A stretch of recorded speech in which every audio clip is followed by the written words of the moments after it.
Criminal പശ്ചാത്തലമുള്ള 100-ലേറെ ഇതര സംസ്ഥാന തൊഴിലാളികൾ സംസ്ഥാനം വിട്ടതായി പോലീസ്. തിരിച്ചറിയൽ രേഖകൾ ആവശ്യപ്പെട്ടതോടെയാണ് ഇവർ നാടുവിട്ടത്.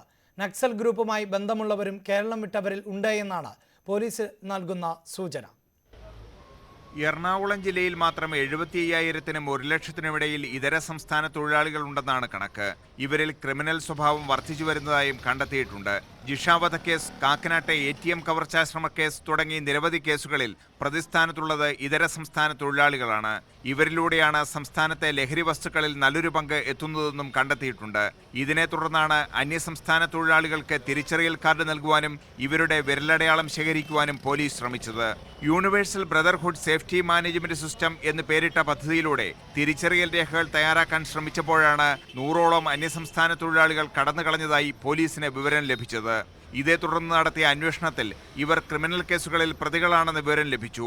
നക്സൽ ഗ്രൂപ്പ് അടക്കമുള്ള ദേശവിരുദ്ധ ശക്തികളുമായി ഇവർക്ക് ബന്ധമുണ്ടെന്നും സൂചനയുണ്ട്. അവിടെ നിന്നും രക്ഷപ്പെടാൻ വേണ്ടി ഇവിടെ വന്നതാണെങ്കിൽ ഇത്തരം ഒരു പോലീസിന്റെ ഒരു വെരിഫിക്കേഷൻ നടക്കുമ്പോൾ അവരുടെ ഐഡന്റിറ്റി റിവീൽ ആവും എന്നുള്ളതുകൊണ്ട് അവർ തിരിച്ചു മടങ്ങിപ്പോയതാണ്. അപ്പോൾ ഞങ്ങൾ ഉദ്ദേശിച്ച ഒരു ലക്ഷ്യം ഈ സ്കീമിൽ ഞങ്ങൾക്ക് ഇനിഷ്യലി അതിനൊരു നല്ല റിസൾട്ട് വന്നു എന്നുള്ളതാണ് ഞങ്ങൾക്കിപ്പോൾ അതിൽ ബോധ്യപ്പെട്ടിരിക്കുന്നത്. ഏകദേശം 100ഓളം അന്യസംസ്ഥാന തൊഴിലാളികൾ ഈ ഇൻഫർമേഷൻ ആവശ്യപ്പെട്ടപ്പോൾ തിരിച്ചു മടങ്ങിയതായിട്ടാണ് ഞങ്ങൾക്ക് അറിയാൻ സാധിച്ചിട്ടുള്ളത്. വിരലടയാളം, ഫോട്ടോ, ഫോൺ നമ്പർ, തൊഴിലുടമയുടെ വിവരങ്ങൾ എന്നിവയാണ് പോലീസ് ശേഖരിക്കുന്നത്.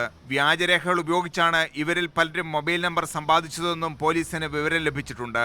20,000 പേരുടെ തിരിച്ചറിയൽ രേഖകളാണ് പോലീസ് ഇപ്പോൾ ശേഖരിച്ചിരിക്കുന്നത്. N Sreenath, news 18 Kochi.